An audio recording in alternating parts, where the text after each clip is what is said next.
We now have a total of 14 new confirmed cases to report today. 14 coronavirus cases. For most countries around the world, it's a number that would be a cause for celebration. But the detection of 14 new infections in New Zealand has shocked a nation that's recorded no locally transmitted cases for more than 3 months.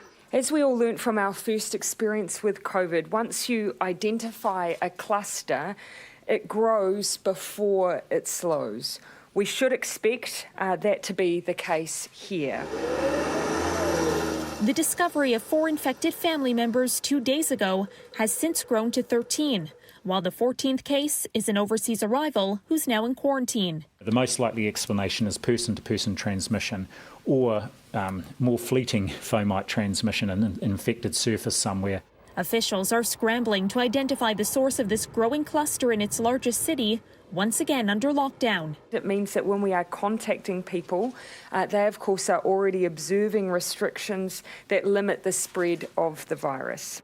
A testament to how seriously New Zealand is taking this pandemic. From the very beginning, the country was internationally praised for its fast and decisive response, determined again to get that number down to 0.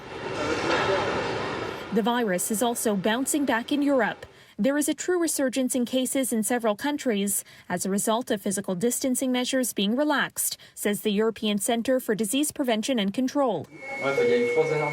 France is one of the countries at the forefront of this new battle, but the health minister says for now, hospitals are not overwhelmed. Plusieurs explications à cela, notamment le fait because the virus is circulating mainly among younger people.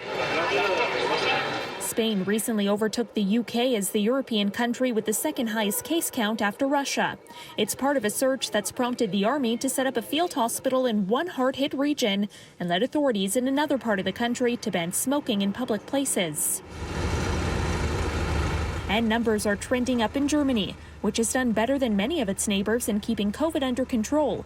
But it just saw its largest daily jump in cases in more than 3 months, with some 1,200 reported in the past 24 hours. Some of the countries now that have the best numbers are countries that had terrible outbreaks only a few months ago. Look at Italy. Look what Italy has achieved in terms of its ability to control this disease. It is never too late to put this virus under pressure. For City News, I'm Caryn Ceolin.